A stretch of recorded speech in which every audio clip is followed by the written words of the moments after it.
Hey guys, we're back and I am starting today's adventure, all kitted out as you see me here in the chest room because I just finished making all of these potions so that today we can go to the Nether. Now the reason for today's Nether trip is all about potion ingredients.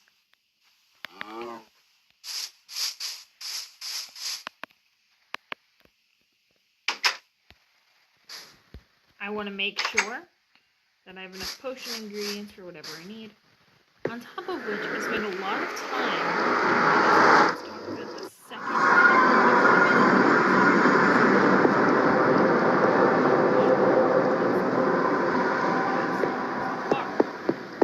Now, first, I built this tunnel over an expanse because there were ghasts over there that I couldn't take care of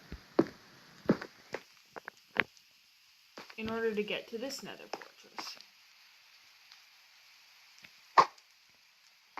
I missed. Oh, there's one. And two. Now the most important part of this particular Nether fortress is its proximity to this piece of glowstone and the blaze spawner that I can get to.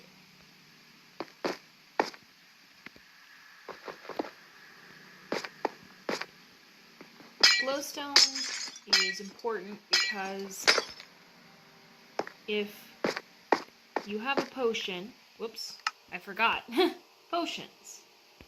I should have these two already drunk. One is,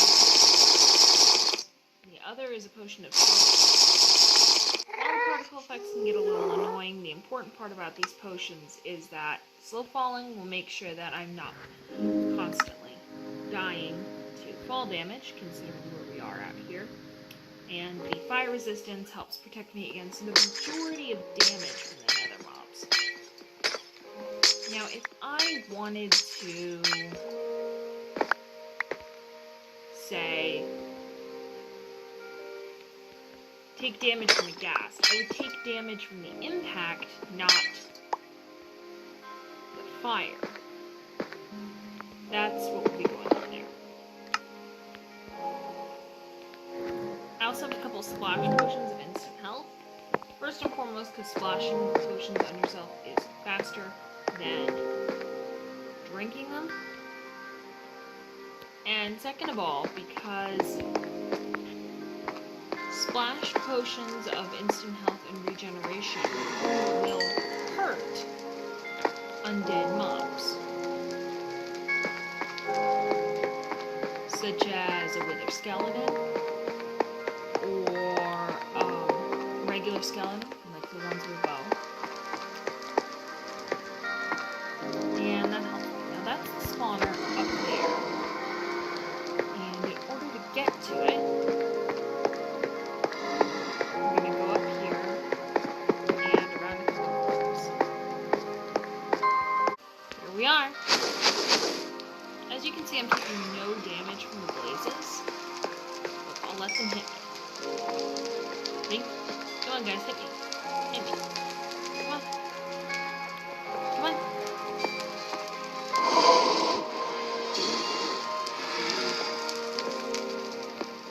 Yeah, no damage.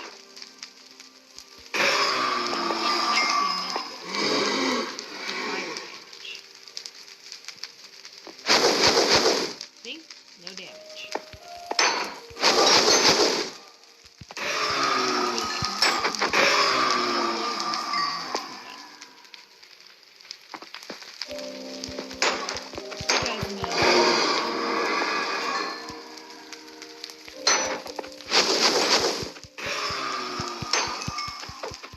Alright, so I did a little work on the blaze spawner. And I just put this cobblestone ring here so that I can get through easily, but it's harder for the blazes. And a couple more pieces of cobblestone around to make it harder for the blazes to get out of here, and easier I love blaze spawners like this because they're such an easy experience. When I came here, I think I had 2, maybe 3 levels, not even. Now I have 14 and 15 blaze rods. So I think we're done here for now. And we're going to go back to where I got that glowstone, so I can show you guys the other nether fortress. On our way there, I'm going to take some time and explain the potions I have on me that I'm using. Alright, so you can see right up there is where I got the glowstone before. We were on top of this tunnel. So, now that we're on our way to the second nether fortress, I'm going to tell you guys all about the potions I'm using. So, fire resistance potion is made with a awkward potion, which is just a water bottle and nether wart. And some magma cream. Now all of this is just put directly into, there it is, your brewing stand. Nothing exceptionally special about it. Actually, you can make magma cream by using slime and blaze powder.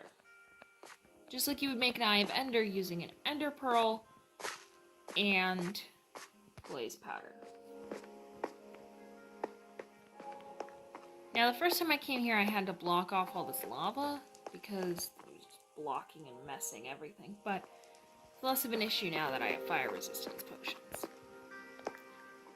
Basically what I'm doing is I'm wandering around and I'm looking for spawns. I'm trying to goad things into trying to kill me, so that I can kill them instead. That's kind of the point. The wither skeletons are really my biggest threat, considering their attacks aren't fire-based, unlike the other mobs of the nether. It can be a real pain in my butt if these guys get too many hits in.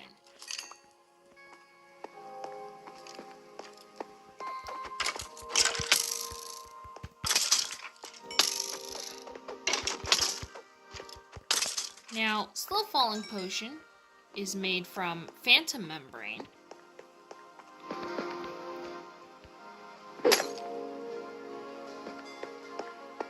and a Awkward Potion. Now, the Phantom Membrane is just the drop from the phantoms. Phantoms appear when you haven't slept for several nights. I think it's between 3 and 4 nights. But I'm not quite certain.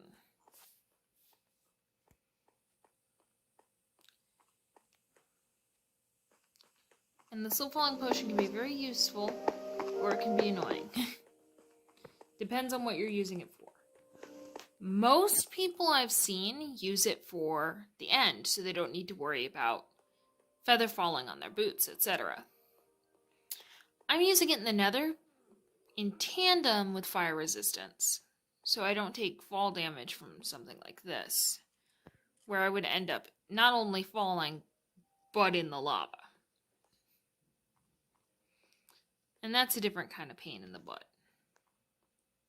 Now we're about to get into the castle proper. This takes us up the stairs and into the main hallways. Now I've already mucked with the majority of these chests along our route, so if you see me pass a chest, don't worry about it. It just means that I've been here. Somewhere right around here is about where I got my nether wart. And that's what's allowed me to make potions so far. If your nether fortress doesn't have a castle proper like this, you're not going to find nether wart.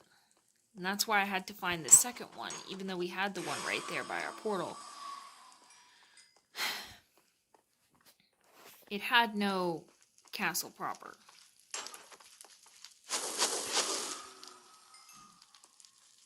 Here's the nether wart room. I already took all the nether wart and the soul sand, but you can see where I got it from. And down here, there you are. These are magma cubes. Sometimes they drop magma cream. This time he didn't because it was just a small one. But I'm gonna go up these stairs and... Yep, there's more of them.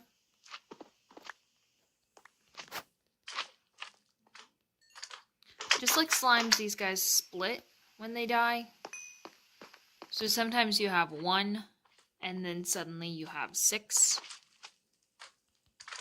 Like that. But any damage I'm taking is mostly from impact, not fire, because of these fire resistance potions.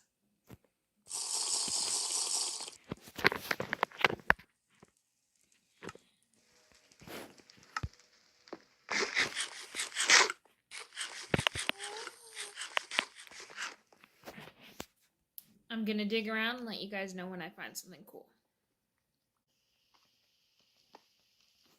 Oh hey, we found another nether wart room. I'll always take more nether wart. Oh, another one of these guys.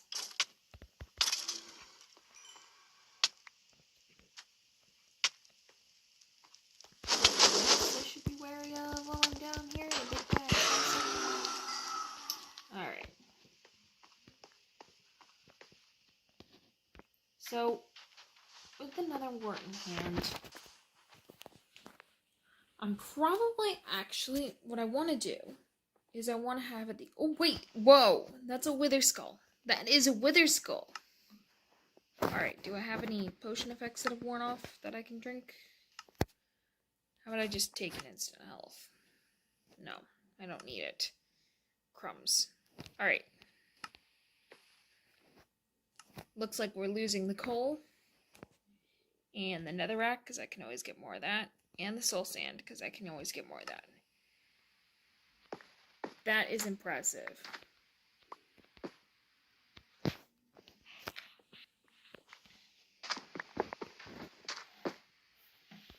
So, with that wither skull in our inventory, we are one step closer to fighting the infamous wither itself.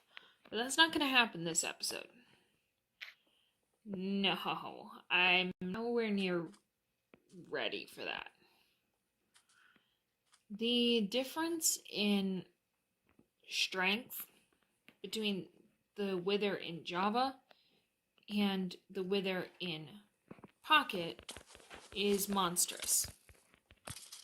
And guess which one's stronger? Unfortunately, it's this one.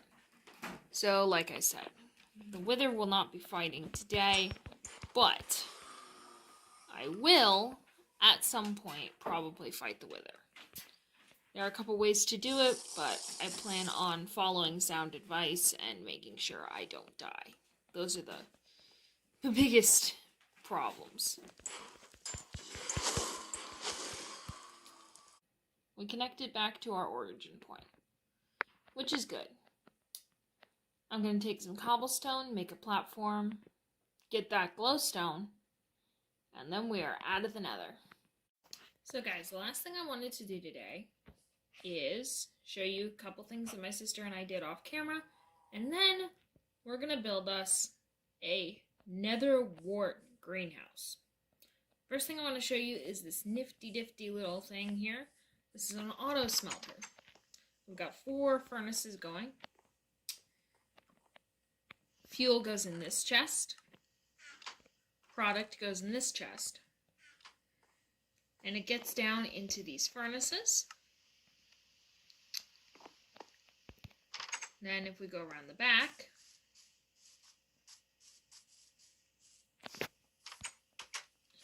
from the furnaces, the finished product goes into these chests, which goes through these hoppers.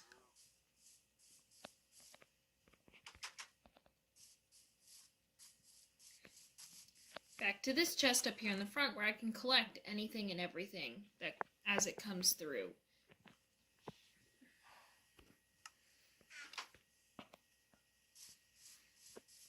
So that allows me to smelt things 4 times faster than if I were just using a regular furnace. As well as the fact is, I don't have to think about it. I can just put stuff in the chest and walk away. The other thing is this lovely barn. Not very decorated on the inside, but as you can see, we've got Silver.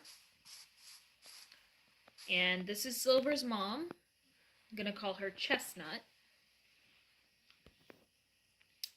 And this is another horse we found somewhere. And I think I'm just going to call her Coffee. Yeah, that's Coffee. Coffee, Chestnut, and Silver.